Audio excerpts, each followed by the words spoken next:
नमस्कार मित्रों, history research point पर आपका स्वागत करता हूं। बीपीएससी टीआरई 4.0 पीजीटी इतिहास का लेक्चर्स वीडियो चल रहा है और यह लेक्चर संख्या 4 है मित्रों। यह डेमो वीडियो मिल रहा है आप लोग को, बहुत ही बढ़िया बेहतरीन सीरीज आप लोग को चल रही है।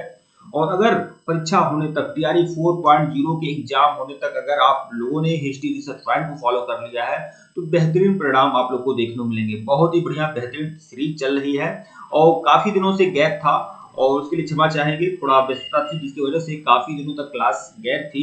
लेकिन अब से फिर से शुरू है लेक्चर संख्या 4, डेमो 4 है, डेमो क्लास है। और आप जो भी लोग हमारे कोर्स को ज्वाइन करना चाहते हैं हमारे ऑफिशियल व्हाट्सएप नंबर पर मैसेज कर सकते हैं। ऑफिशियल व्हाट्सएप नंबर डिस्क्रिप्शन में दिया गया है, हमारा ऑफिशियल व्हाट्सएप नंबर डिस्क्रिप्शन में भी दिया गया है और यहाँ पर भी हमारा ऑफिशियल व्हाट्सएप नंबर शो हो रहा है। आप लोग मैसेज जरूर कर सकते हैं। 8318397276 हमारा ऑफिशियल व्हाट्सएप नंबर है, आप लोग मैसेज जरूर कर सकते हैं। ठीक है, यहाँ पर भी स्क्रीन पर भी शो हो रहा है। 1499 रुपए का कंप्लीट कोर्स है बीपीएससी टीआरई 4.0 टीजीटी और पीजीटी हिस्ट्री के लिए, पीजीटी हिस्ट्री के लिए और टीजीटी सोशल साइंस के लिए कंप्लीट कोर्स है 1499 का, 1499 रुपए का। जो भी लोग हमारे कोर्स को ज्वाइन करना चाहते हैं ज्वाइन कर सकते हैं।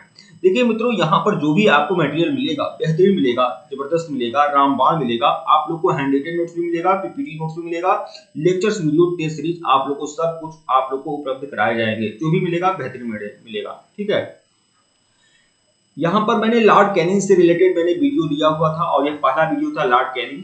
मैं आप लोग को बता दूं, अगर मैं लॉर्ड कैनिंग से रिलेटेड यहाँ पर मैं आप लोग को मटेरियल दे रहा हूँ तो आप पूरी तरह से आश्वस्त रहिए। हिंदुस्तान की कोई भी परीक्षा हो, अगर लॉर्ड कैनिंग से रिलेटेड प्रश्न आते हैं तो यहीं से आएंगे, इससे अलग नहीं आने वाले हैं। यह बात है, आप लोग ध्यान में रखिएगा। इसीलिए टीआरई 4.0 की बेहतरीन परिणाम भी यहाँ आप लोग को देखने को मिले हैं। टीआरई 3.0 में पहले से लोग, जो भी लोग हमारे कोर्स को ज्वाइन किए हुए थे वह सभी लोग, ज्यादा से ज्यादा लोग सफल हुए हैं। ठीक है, तो लॉर्ड कैनिंग से रिलेटेड यहाँ पर हम लोगों ने हमने क्लास करवा दिया था। लॉर्ड एल्गिन भी हमने कंप्लीट कराया हुआ है। आप लोग को हैंडरिटन नोट्स, पीपीटी नोट्स और टेस्ट सीरीज भी आप लोग को मिल रहा है, लगातार मिल रहा है। ठीक है, लॉर्ड रिपन तक हम लोगों ने देख लिया था। अब अगला जो वायसराय है वह लॉर्ड डफरिन। लॉर्ड डफरिन से रिलेटेड यहाँ जानकारी आप लोग को देंगे। यह देखिए, आप लॉर्ड डफरिन का यह फोटो आप लोग को दिखाई दे रहा होगा।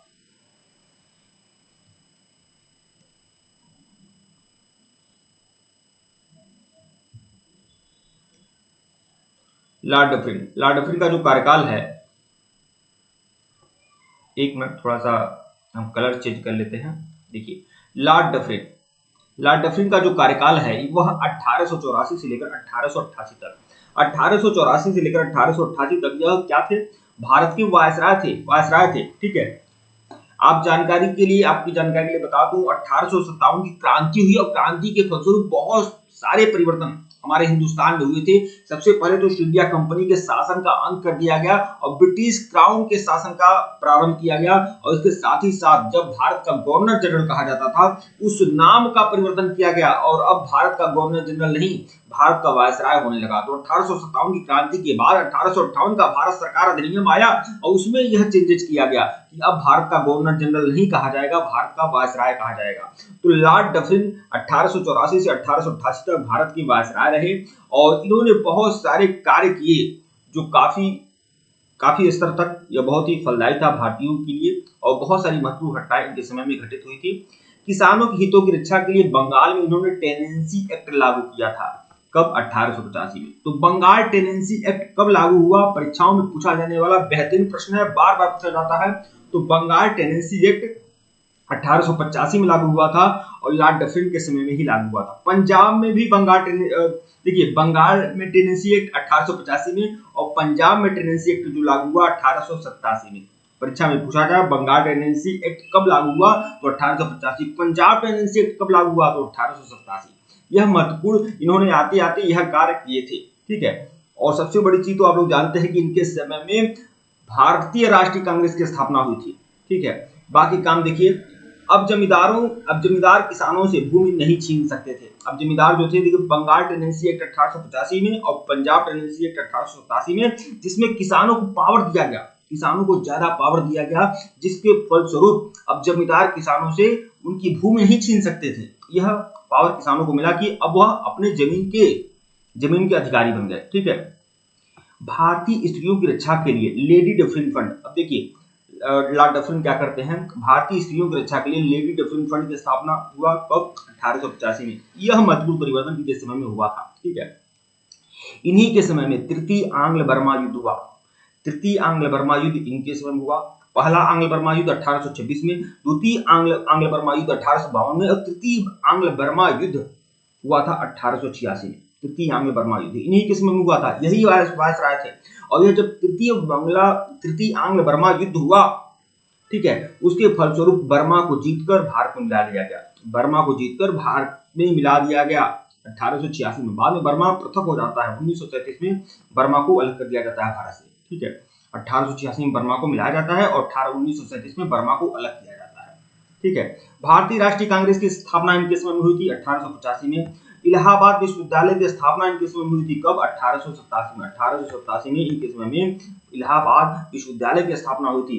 इलाहाबाद विश्वविद्यालय एक केंद्रीय विश्वविद्यालय है, जाना माना विश्वविद्यालय है, आप सभी लोग जानते हैं। उसकी स्थापना 1887 में हुई थी।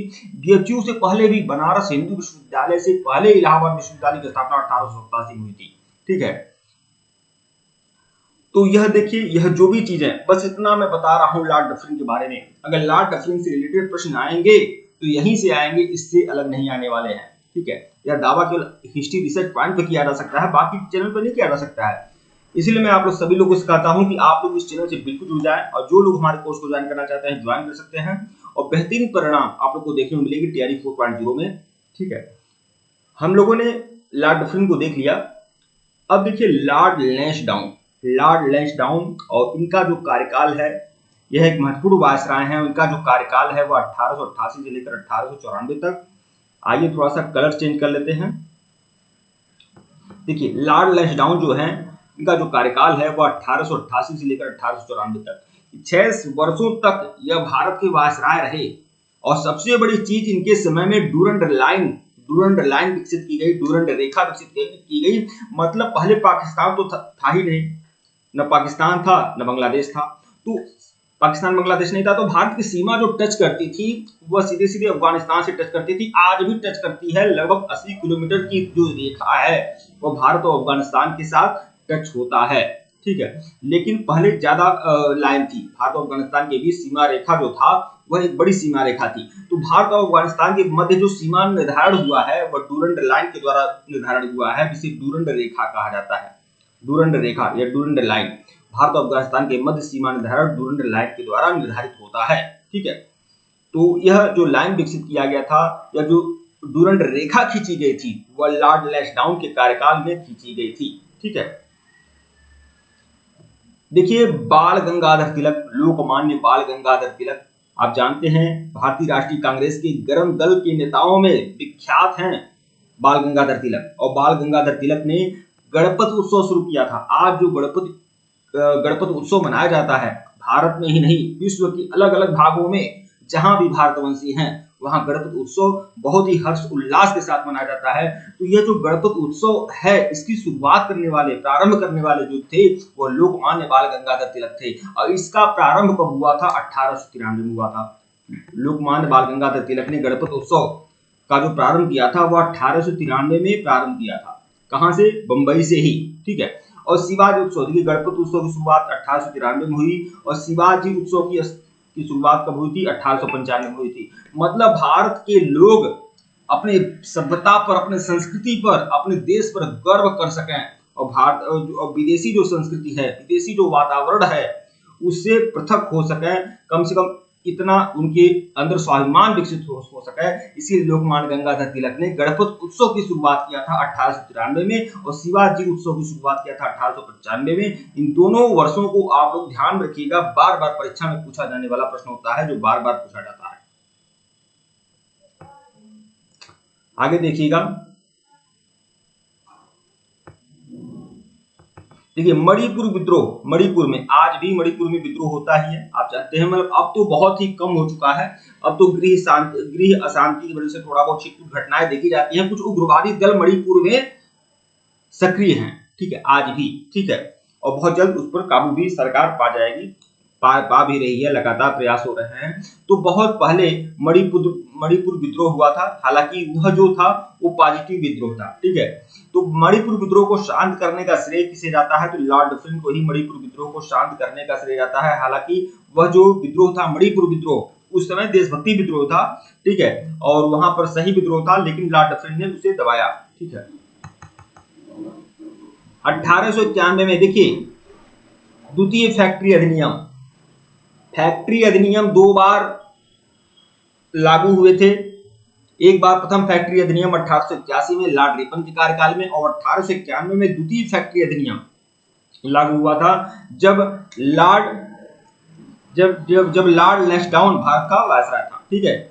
इस अधिनियम के तहत एक साप्ताहिक छुट्टी का प्रावधान किया गया। मतलब जो कारखानों में मजदूर होंगे, जो कारखानों में महिलाएं काम कर रही हैं, कारखानों में जो बच्चे काम कर रहे हैं, जो भी लोग कारखानों में वर्कर हैं, उनको साप्ताहिक छुट्टी मिलनी चाहिए, मतलब सप्ताह में एक दिन की छुट्टी मिलनी चाहिए। इसीलिए 1891 में द्वितीय फैक्ट्री अधिनियम आया और उसमें तरह तरह के नियम कानून जोड़े गए, जिसमें यह भी एक नियम कानून था कि अब जो कारखानों के वर्कर्स होंगे उनको एक दिन की साप्ताहिक छुट्टी दी जाएगी, ठीक है। एक दिन की साप्ताहिक छुट्टी का प्रावधान उनके समय में किया गया, और साथ ही साथ महिलाओं के काम के घंटे कम किए गए। मतलब बहुत पहले महिलाओं से जो काम लिया जाता था कारखानों में, वो 15 घंटा, 16 घंटा, 18 घंटा, 20-20 घंटा काम कराया जाता था, ठीक है। तो सरकार जो है वह महिलाओं के प्रति थोड़ा सा पॉजिटिव हुई कि महिलाओं के काम के घंटे थोड़े कम करने चाहिए, पुरुषों से उनका कंपेयर नहीं होना चाहिए, उनके काम के घंटे कम होना चाहिए। इसीलिए महिलाओं के जो काम के घंटे हैं वह कम किया गया, और उनके काम के कितने घंटे हो गए, मतलब यह कहा गया कि 11 घंटे से ज्यादा महिलाएं कारखानों में काम न करें, ठीक है। ऐसा प्रावधान किया गया। तो एक साप्ताहिक छुट्टी का प्रावधान किया गया और महिलाओं के काम के घंटे कम किया गया। कितना? कम से कम 11 घंटा से ज्यादा महिलाएं काम न करें कारखानों में, ऐसा प्रावधान किया गया 1891 के द्वितीय फैक्ट्री अधिनियम, ठीक है।